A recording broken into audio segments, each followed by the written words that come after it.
O yan, ngayon naman, imamas na natin ang ating potato. Lalagay natin dito.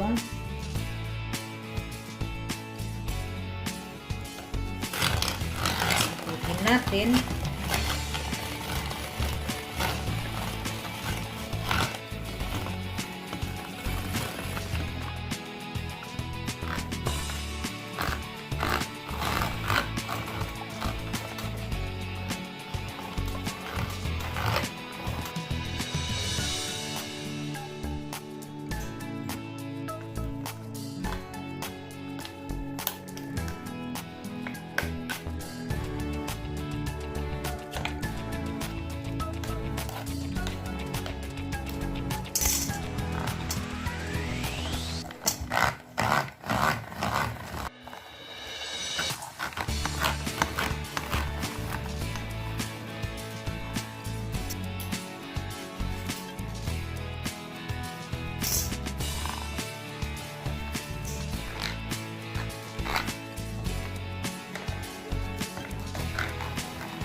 Ito na ang ating mashed potato.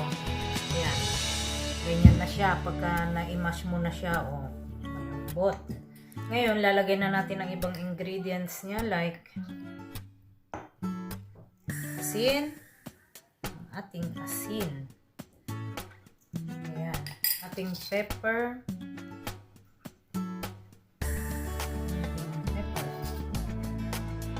Ayan.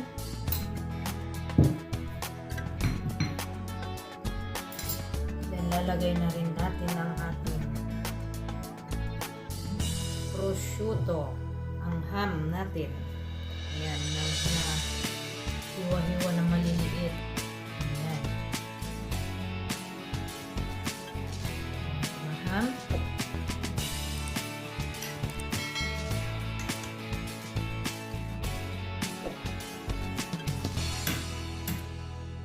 Ngayon, ang gagawin natin, separate natin ang puti ng itlog. Ang puti kakailanganin natin mamaya. Ayan. Ilaw.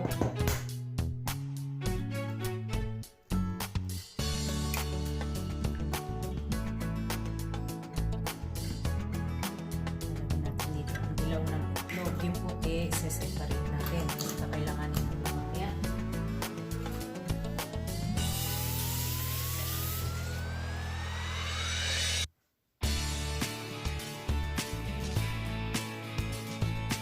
Ngayon, ating hahaluin ng ating patatas.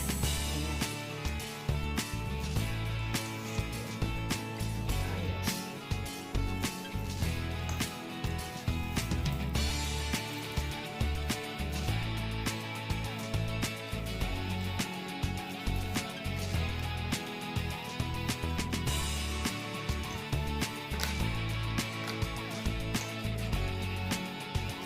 Ngayon naman, ating ilalagay ang ating cheese, ang parmesan cheese. Ayan. Ito ang magdadala kasi dito eh.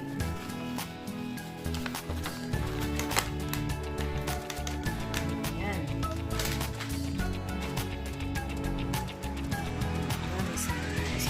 Haluin ng haluin. Yummy. Hindi pa lang. Sarap na.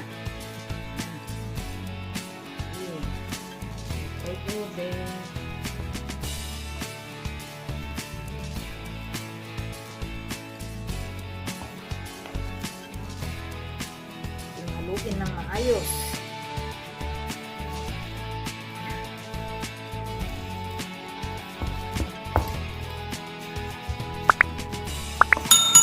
Ayan, kailangan haluin ng maayos.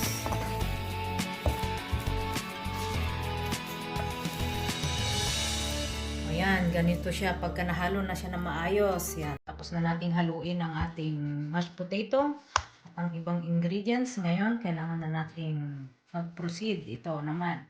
Yung puti niya, ngayon babatiin natin. So, kailangan natin mamaya sa pag-coating.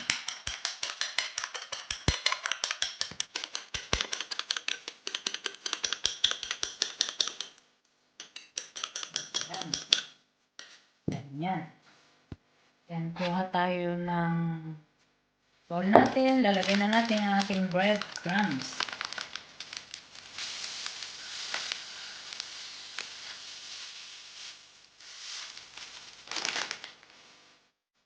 Ngayon, kukuha tayo ng ating mashed potato.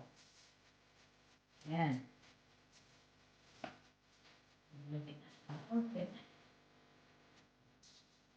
Pabain natin ng konti at kuha tayo ng first cheese. Ito. Kuha tayo ng mozzarella. Kailangan natin siyang balutin ng ating mashed potato. Kailangan natin siyang balutin ng maayos para hindi lumabas pag prinito. Ayan. Ganyan siya pahaba.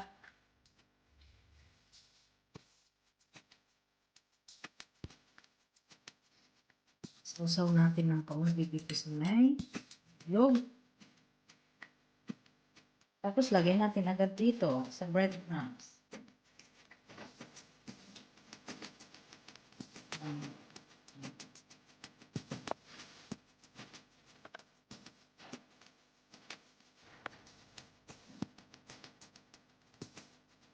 Ayan, ganito. Ganito na siya mga friend. Ayan.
Do you want to know? Well, I think it is actually. Ayan, ating ipiprepare na po ang ating Cause mantika para sa ating pagluluto. Kailangan po pag niluto natin ang aking croquette de patate ay deep fry po siya, yung lubog sa mantika. Ayan, nantayin natin siyang uminit ng maigi. Ayan, pag mainit na ang ating mantika, ating pababaan ng apoy. Yan.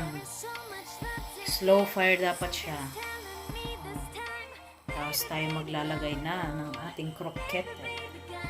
Ayan, atin na pong ilalagay ang ating patatas.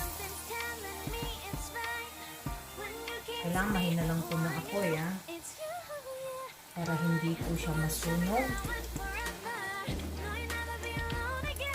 Ayan.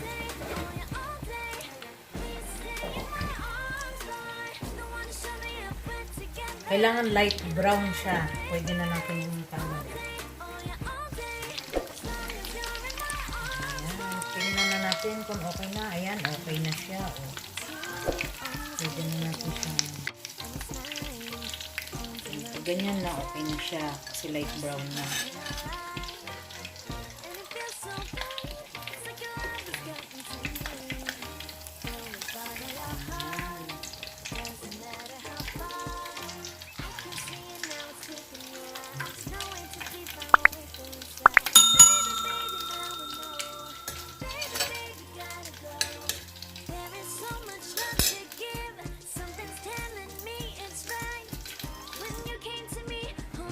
Ayan ang ating croquette de patate. Ito ang ating lutong croquette de patate. Ganyan. Pag naluto na.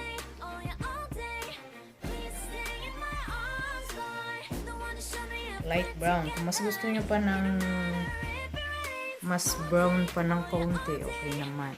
Pero pag ganito, okay na. Ayan. Habang mainit, mas masarap kainin.